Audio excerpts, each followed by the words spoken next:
Amen, non? Alors, le thème que nous allons exploiter ce matin, je l'ai intitulé « Une vie chrétienne sans la prière ». Qu'est-ce qui arrive dans la vie chrétienne lorsqu'il n'y a pas de vie de prière? Bien aimé, ici dans ce texte, c'est l'apôtre Paul qui est en train de nous enseigner. L'apôtre Paul est en train de nous enseigner. Il nous dit, ne vous inquiétez de rien, mais en toute chose, faites connaître vos besoins à Dieu par des prières, des supplications et des actions de grâce.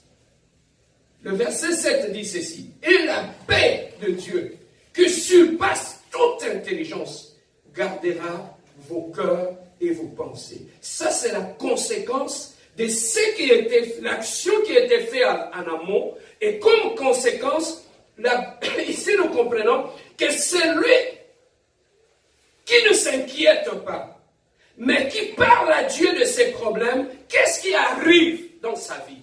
Ça, c'est dans le verset 6. On nous dit, ne vous inquiétez de rien. Ça, c'est l'état de la personne qui traverse un temps difficile. La personne qui est face à une situation inconnue. Qu'est-ce que l'être humain fait? Il s'inquiète. L'homme a toujours tendance de s'inquiéter face au lendemain. Comme nous ne savons pas qu'est-ce qui va arriver demain, ça nous inquiète. Amen. Hein? Amen. On est inquiété par rapport à la situation parce qu'on ne contrôle pas tout dans la vie. On ne contrôle pas, on s'inquiète de tout. Les enfants vont à l'école, on s'inquiète. Nous allons au travail, on s'inquiète. Est-ce qu'on va payer le loyer? On s'inquiète. On s'inquiète, bien aimé, pour tout. Est-ce qu'on est en bonne santé? Il y a toujours des inquiétudes dans notre vie étant des êtres humains. Mais la Bible nous dit, au travers de Paul, il nous dit, ne vous inquiétez pas. Ne vous inquiétez de rien. Quelle assurance que cet homme avait. Je ne contrôle pas ce qui va arriver demain. Je ne sais pas en sortant ce matin si je vais rentrer chez moi à la maison. Mais ici, lorsque je dis, Paul, qu'est-ce que tu dis? Paul me dit, ne t'inquiète de rien. Papa, quelle dimension d'assurance. Je ne sais pas si tu réalises ça. Il te dit, même lorsque ton enfant va à l'école, ne t'inquiète pas. Même lorsque tu as des maux de tête, ne t'inquiète pas. Lorsque le médecin te dit, tu n'as pas encore 5 ans à vivre, Paul te dit, ne t'inquiète pas. Mais d'où peut venir cette assurance? Papa, pour avoir cette assurance, de ne pas t'inquiéter face à une situation, c'est d'abord de connaître. Papa, je vais vous dire une chose. Quand tu as $2000 dans les comptes, tu sors là, ton auto, où il y a une situation, on te dit que non, pour qu'on répare le pneu de ton auto, il faut que tu payes $200. Le médecin te dit, ou le mécanicien te dit, il faut que tu payes $200 pour qu'on répare ton auto. Yaya, tu vas dormir en paix. Hein? Pourquoi? Parce que tu sais que dans ton compte, tu as $2000.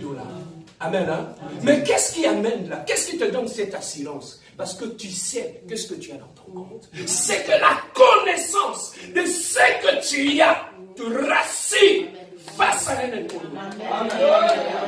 Oh, je ne sais pas si on me comprend. Lorsque je sais ce que j'ai, ça me rassure face à l'inconnu.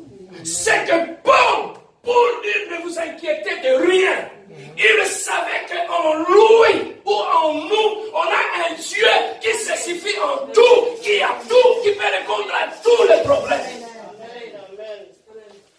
Mais qu'est-ce qui amène l'inquiétude dans la vie d'un chrétien?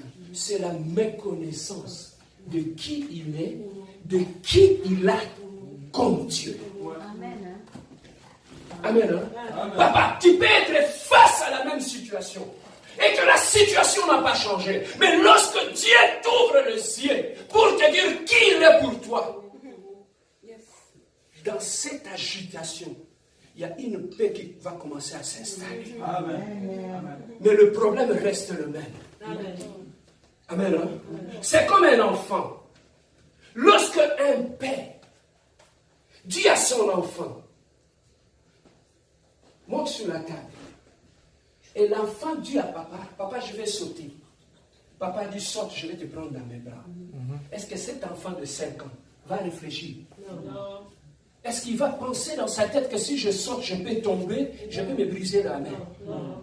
Mais le seul fait qu'il fait confiance à son père, Amen. il sait que mon père est fort. Amen. Il sait que mon père m'aime tellement qu'il ne me laissera pas tomber. Et cette assurance-là fera en sorte que l'enfant puisse trouver la paix. Amen. Même face au danger, il peut sauter dans les vides. Parce qu'il sait que les bras de mon père sont là. Amen. Tu t'inquiètes pour beaucoup de choses. Tu sais pourquoi? C'est tout simplement parce que tu ne connais pas le Dieu que tu pries. Papa, ne t'en fais pas. J'ai vu des prophètes qui prophétisent sans connaître le Dieu de la prophétie.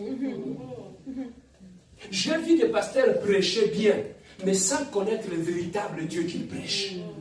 La première des choses, c'est d'abord de connaître Dieu. Voilà pourquoi Paul dit, ne vous inquiétez de rien. C'est que mon doit atteindre les dimensions, mon corps, il y a bouillé, il y a ensemble, où il s'agit que même au milieu de la tempête, qu'il trouve la paix. Amen. Voilà la dimension que je veux que tu puisses monter ce matin. Que tu puisses être dans une dimension où que les gens te regardent et te disent, mais il a tellement de problèmes, comment il trouve le sommeil? Mais dans ces problèmes-là, je ne suis pas seul, j'ai un Dieu qui se suffit. Qui se suffit. Bien-aimé, lorsqu'on a une vie chrétienne qui est remplie d'inquiétudes, c'est là que les erreurs vont commencer. Les inquiétudes dans la vie d'un enfant de Dieu nous poussent à faire des erreurs. Papa, Sarah, plus de 90 ans, il a triplé la ménopause. Et il a commencé à s'inquiéter. Est-ce que je donnerai un enfant à mon mari? Les inquiétudes ont tellement poussé Sarah à ça, les rêves que nous payons jusqu'aujourd'hui. À cause des inquiétudes.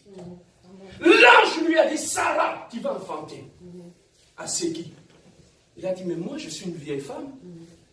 Je n'ai pratiquement plus de trompe. Cet enfant viendra d'où? Bien aimé, Sarah avait commis cette erreur. Il a demandé à son mari, papa, va avec la servante. Il va te faire un enfant.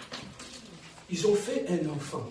Et cet enfant et cette femme ont commencé à créer des problèmes dans le mariage de Sarah.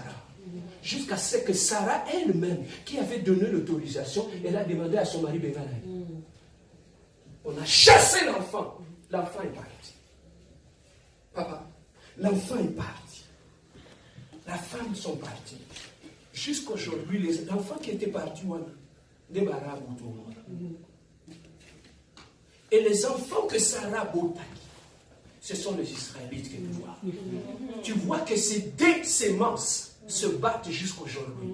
Même sur cette terre des hommes, qui m'y a insulté à cause de ces deux semences qui se battent.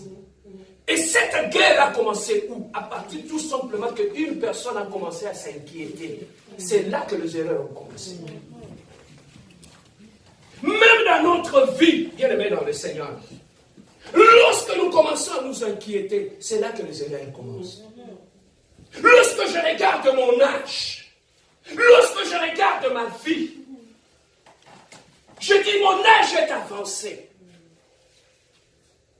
Trouverai-je encore un mariage? Aurai-je encore des enfants? Les inquiétudes, suite à ces inquiétudes, ça va me pousser. Tu sais, les inquiétudes font quoi? Ça te déstabilise. Les inquiétudes te poussent à perdre la foi. Et les inquiétudes baissent le standard.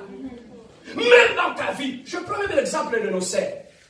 Tu vas remarquer que même dans la vie de nos sœurs, c'est une sœur qui était bien, elle avait une personnalité, son genre d'homme, c'était des gens instruits, des gens qui sont corrects. Mais à cause de l'inquiétude, cette femme qui avait un standard hautement élevé, à cause de l'inquiétude, elle va baisser le standard. Jusqu'à ce qu'elle va ouvrir son cœur à un homme qui ne le vaut même pas. Amen. Cause, il y a l'inquiétude. Je dis toujours aux gens, lorsque les inquiétudes amènent le désespoir, lorsque le désespoir arrive, on est prêt à accepter n'importe quoi. Nous sommes tombés dans le désespoir, la vie n'a eu. Il perd tout. Voilà pourquoi, bien aimé, ici, l'apôtre Paul nous dit, pour être fort dans la vie, tu dois atteindre une dimension de ne plus t'inquiéter. Oh, j'ai un Dieu qui contrôle aujourd'hui, demain et le lendemain. Et Paul nous dit, en tant que chrétiens, nous ne pouvons pas demeurer dans les inquiétudes de notre demain. Car notre Dieu, c'est celui qui prendra soin de ton demain. Amen. Hein? Alors, au-delà des inquiétudes, qu'est-ce qu'il nous dit? Qu'est-ce qui peut faire en sorte qu'un chrétien ne demeure pas dans les inquiétudes?